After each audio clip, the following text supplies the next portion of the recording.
In this class, we're going to consider where the graph of a quadratic function, that is a parabola graph, intercepts the y-axis. So before we look at these examples, let's just have a think about what we're talking about here. So remember that a quadratic function is in general in the form ax squared plus bx plus c. And depending on your a, b, and c values, you're going to get some kind of parabolic graph, sometimes an upside down U-shaped parabola graph, but some kind of parabola. And in this class today, we're interested in figuring out the point where that parabola cuts over the y-axis. So let's just have some made up parabola. Let's say it goes like that. Well, what we're trying to find is this point here. So the y-intercept.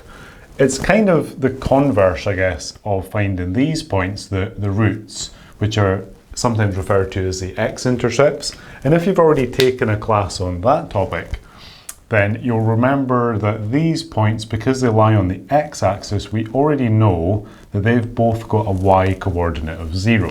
So their up and down value is 0.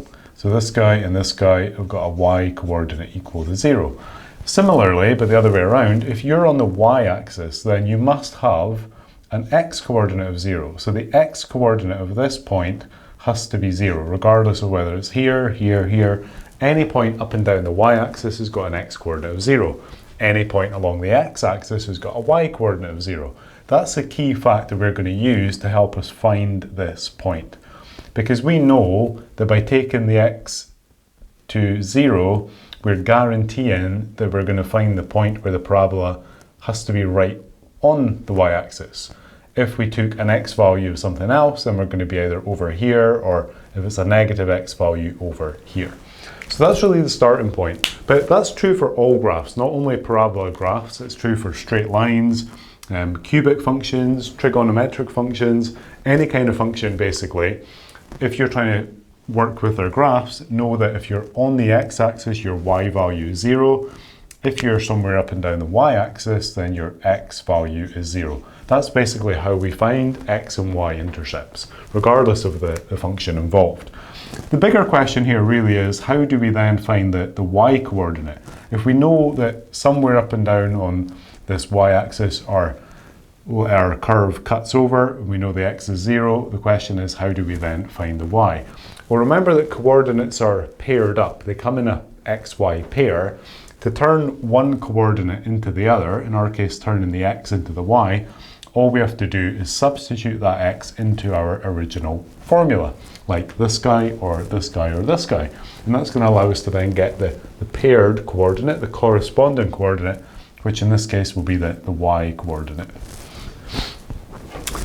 If you think about it though, if we even just take our general kind of made up, well not made up, but our general form of parabola graph and quadratic function here, if you're letting the x be 0 and you take that and substitute it in there, then that's just going to give you a 0 for this term and a 0 for this term, because they've both got x's in them, and you would just end up with y equals c.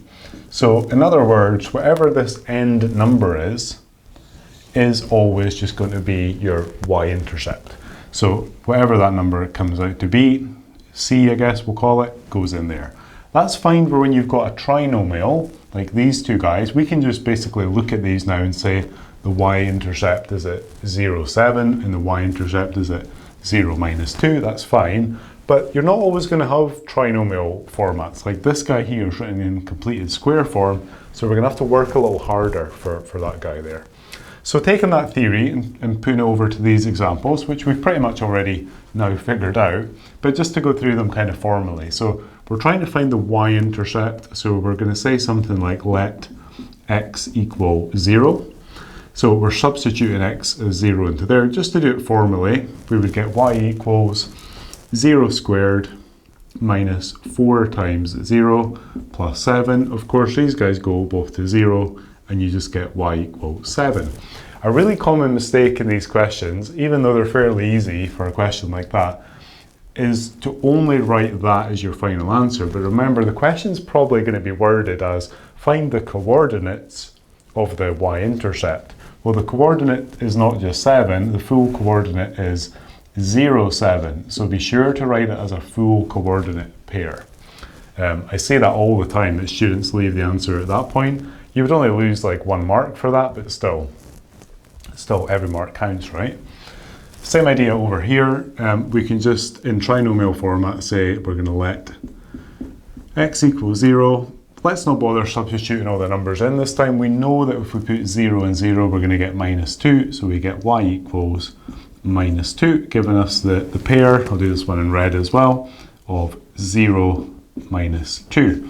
If we wanted to sketch these graphs up a little before we look at this example, we would just quickly construct an xy axis and then mark on the point 0, 7, which would be like somewhere there.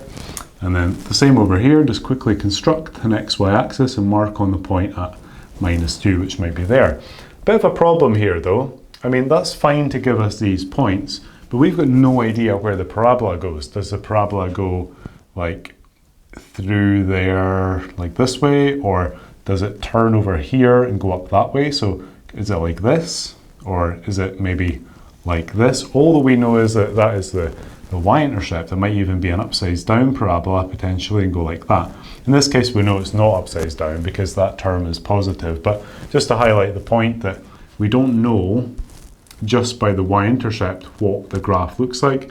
Same over here, we know it's an x squared, so it'll be a minimum turning point, but does it go like turning point there, or does it maybe go way down there? We've got no idea. So getting the y-intercept is important, but generally to sketch a reasonably accurate graph, you're going to need more information as well, like for example the turning point, the y-intercept and the turning point, or the y-intercept and the two roots.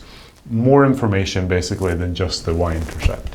In a way, the y-intercept is kind of the easiest one to find of all the key points, so the key points being the two roots, the y-intercept and the turning point, but it's kind of the least useful one actually, because if you've got the two roots, or if you've got the turning point, you've got more information about where to draw the graph, where to draw the parabola. Okay, but we're just setting out on a mission to find the turning point, to find the y-intercepts, and we're able to do that successfully quite easily.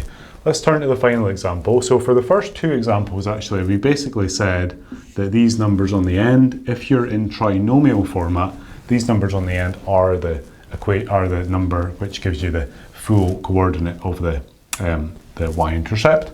But in this case here, this is written in completed square form. It's not written in trinomial format.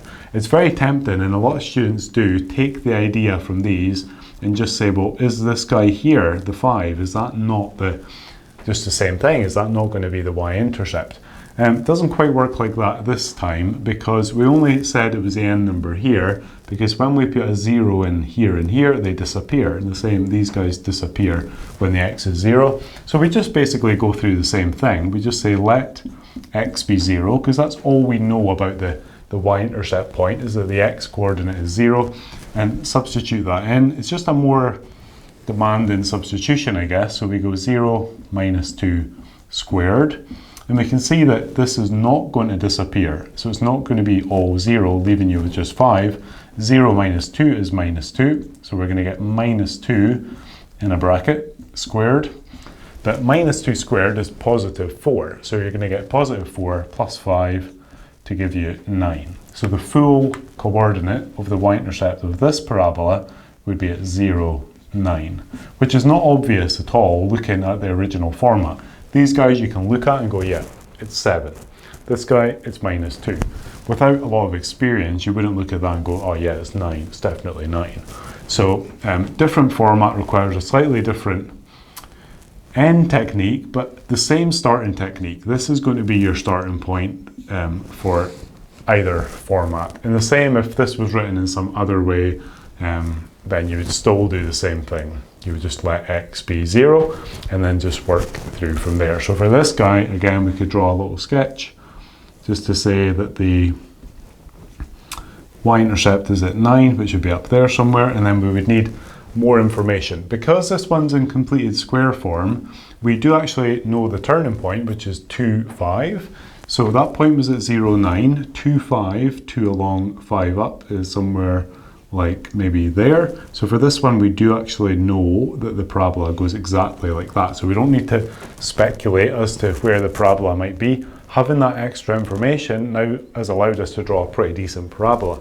So that example kind of highlights the point of having extra information. I got the turning point there from the completed square form. If you're not sure about that, then check out a class on that later. And that has allowed me to draw a pretty decent interpretation there of what the graph of that quadratic function would look like. So that's basically how you find the y-intercept. Two kind of potential formats, usually trinomial format or completed square format, but the same approach in either case, recognizing that on that vertical axis, the y-axis, the x value is 0, and that's true regardless of which format of equation you're using, and it's true regardless of what type of function you've got. It's true for straight lines, cubic functions, polynomials, sine, cosine, trig functions, any kind of function. On the y-axis, the vertical axis, the x coordinate always has to be 0. So just make sure that everything there is making sense to you, and then if you are comfortable with that, then try a few practice questions on this technique.